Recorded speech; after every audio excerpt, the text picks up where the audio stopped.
Hey, what's up everybody? Welcome to another edition of VeVe Comic Talk. It's Thursday, September 22nd. Today we're going to look at the market, but we're also going to talk about retail prices and trading. So let's get right to the spreadsheet.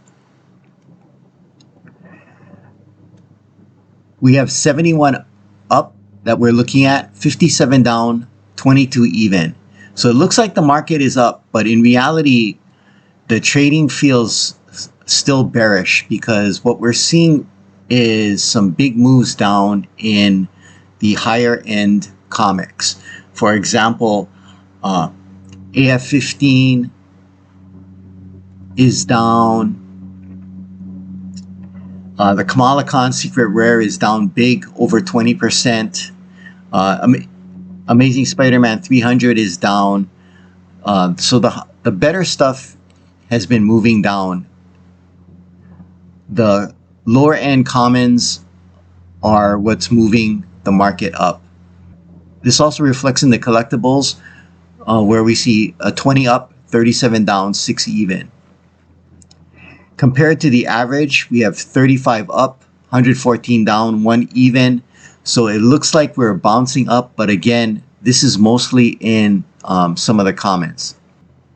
So let's get to what I've been buying and selling.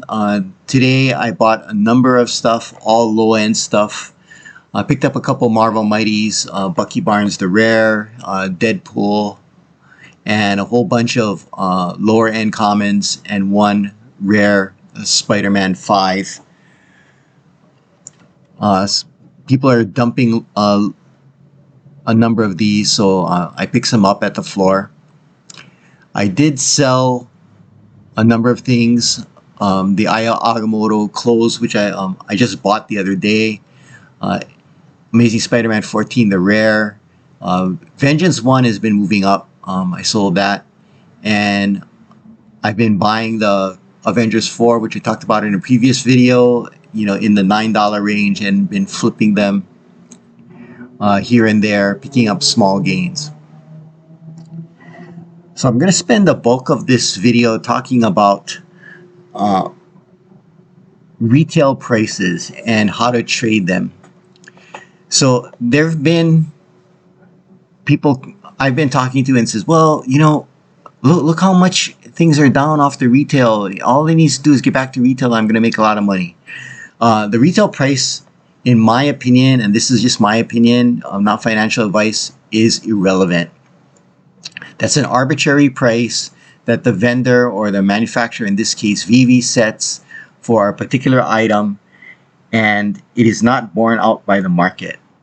So let me give you an example, and to flash some creds, I've been in the collectible industry for quite a while.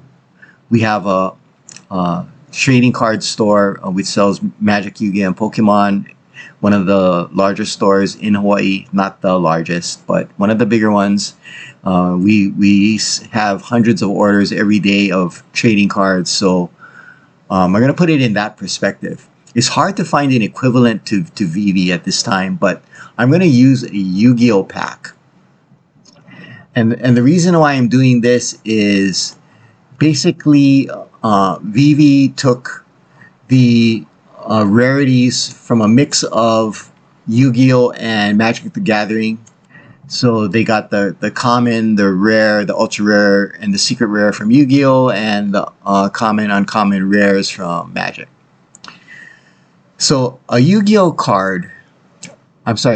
pack has an MSRP of $4.49. So that's the quote-unquote retail price. There are 9 cards per pack, which basically means each card is 50 cents. However, there are multiple rarities in each pack. So you could get a common, basically 8 of the cards are going to be commons. 1 will be a rare, ultra rare, secret rare, prismatic rare, whatever, which has a higher value. But let's just specifically look at the commons. So you're assuming that the price of each card is 50 cents. There is no common in the current set that is selling above 25 cents. Most of them are selling for a penny. So you cannot use the mentality, in my opinion, that, oh, all it needs to do is, get back to the retail price of 50 cents. If I buy, a million of these 1 cent cards, I'm going to be rich. That's not going to happen. I mean, it's going to be like an act of God, for it to happen. And, it does happen every blue moon if you find out that some random card is short printed, either intentionally or unintentionally as a comment, and that because of the scarcity, it will push the price up. But right now, don't think you can buy a whole bunch of 1 cent Yu-Gi-Oh cards and expect them to go up to even 20 cents. It's not happening because there's no demand for it. Okay. The price of the pack, in this case the drop, which would be the equivalent of a drop, is reflective in the higher rarities, the chase cards or the chase rarities. So even in Yu-Gi-Oh, the Yu-Gi-Oh rare, which would be pretty much equivalent to the VeVe uncommon, again, it's not going to have a 50 cent value. Most of them are going to be well below 50 cents. Even the super rares, some of the quote-unquote shiny cards, are not going to even hit 50 cents. It's the chase cards. That's why people pay the $4.49, the higher retail price, is because they're hoping to get the $100 secret rare or even greater. So let's not pay attention to whatever the retail price is in VeVe. Again, that's an arbitrary price set by the manufacturer, and the trading on it is exacerbated again by the fact that the markets are thinly traded, which I've talked about in 2 previous videos. There's also another thing to think of when you do when I do my analysis on buying and selling. And let's look at Ecomi Wiki. And these are 2 major events that happen at the end of June, early July, which is the requirement of KYC, and then soon after, the banning of off-market gem purchases. Let's look at a comic that existed before that event. And this is an A-Rank comic, which is Star Wars 1. Notice I've drawn 3 lines. These are which I'm going to use for support and resistance. So here is the period when the events occurred. The KYC is happening right here, and the gem purchases right here. Okay. Now, prior to those events, these are the trend lines. Here's the support for the trading. Here's the resistance. Of course, it hit way up here. I'm not even going to draw that. So Star Wars 1 traded in this channel, bouncing between support and resistance until we hit the events that I spoke about. So why is this relevant? Well, number one, the KYC knocked off a whole bunch of accounts. So the markets, again, got more thinly traded. When people were buying gems off app, think of it this way. They were paying as low as 50%. When it got really popular, right around 60% of the total value. So what did that do? That inflated the price. So once all of that dried up, the ban came in and KYC came in, the inflation of the prices or the deflation of the value of the gems went away. So the gems are now got pegged 1 for 1. There's a new resistance level, so support is broken soon after all of this takes place. Now the comic is trading in this channel. Previous support has become resistance, and here is the new level of support, which is down here. So you have to look at it in a couple ways. You have to look at, in my opinion, comics and collectibles that existed prior to early July, that were dropped prior to early July, and your analysis is going to have to be different for comics and collectibles that dropped after early July. You can still apply the same analysis if you just basically, in this case of Star Wars, okay, I'm not going to even look, just say I'm going to ignore this section right here. I'm just going to look here. I can still use, tools like Ecomi Wiki, which has gotten really awesome, to buy and sell my comic, in this case Star Wars 1, in this in this channel. So if we look at a comic that dropped after, this is Tales to Astonish 13, which is Groot, you'll see the exact same thing. So the markets are pretty consistent for VeVe. The channel is here. Here's the support. Here's the resistance. Because there's not a, it's a fairly new comic. It dropped on August 11th. In this case, you can see here, it opens at $6.99 and it drops down to, it closes at the low of $4.75. So on this day, you see the big swing. You can basically ignore this first candle. So the market is playing out here. So in this case, you can see that it is trading closer to the retail price. But if you look at some other ones, some less popular comics that are trading now at the $1 and $2 range, for example, the McFarlane Spider-Man series, or even the latest one that dropped, the all-new Ghost Rider one, that are trading down at the $2 level, you're not seeing it move back. The retail price, it again is fairly arbitrary. Well, it is arbitrary. You have to look at how the market is trading it. So if we look at the all-new Ghost Rider #1 common, you can see that the graph looks different. And this is actually a problem with Ecomi Wiki. It's, if you notice, the first day candle is not there. So you don't see that big change from $6.99. So you're basically, we're looking at a low here of $2 and a high of $2.90.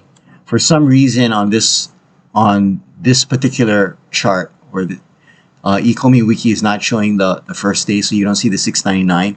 But this gives you a better idea of where the comic is trading. So again, you don't see that fluctuation where you have this huge drop here from $6.99 to $2. You're basically seeing the real market price, the real price of the common all-new Ghost Rider #1. So this is what's, to me, is important in trading, whether it be VeVe, trading cards, stocks, crypto, whatnot. So here it's, you notice that, for example, if I were doing the analysis here, I would draw a horizontal line here. I'll probably look at support here.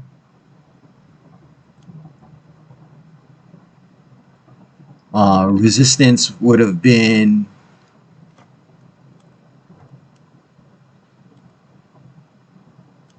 here, and we had a breakout event here, and it's trading up here.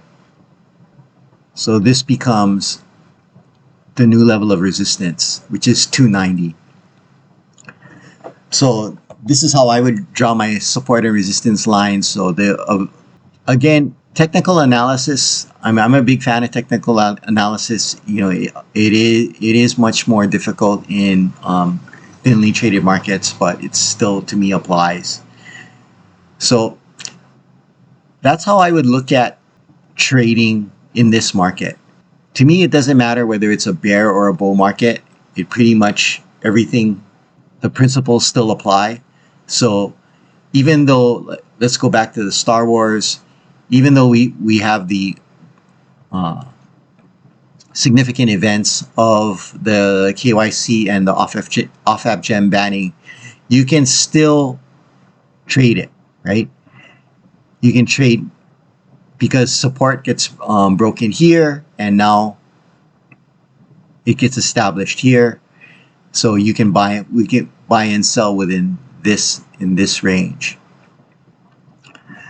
What will make us break out of here? To me, it's very simple, and it's all about more users. It's 100% to me more adoption. Let's look at VeVe Extractor by VeVe Fox, which is pretty amazing. And she uses Data Studio. I'm a huge Google Data Studio fan. But let's look at the active traders. The traders are ridiculously low. There's only 1,995 sellers and 2,151 buyers. That's like nothing. You can look at her sheet and look, for example, the Disney Golden Moments finale right here on the 9th. Right? Look to see here. Even at that, even the high around there, 12,000 buyers. That's a very small market. So the good thing about thinly traded markets is once more people come in, the growth, if there's demand, of course, is geometric. Because if we're getting these movements with a max of 12,000 buyers and an average around here, you're looking at about 1,600 buyers. Even if we get to 100,000 buyers, that's an enormous move.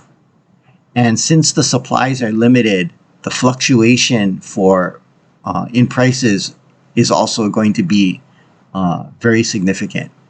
It will take that type of event for us to break out of this channel, for anything to break out of this channel.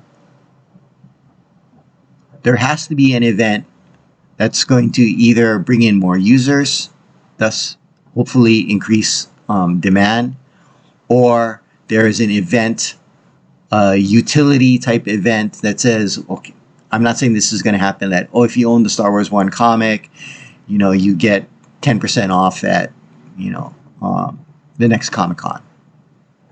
Something like that. If that happens, then that will force the price up. But without those two, I'm betting that everything's going to trade in this channel.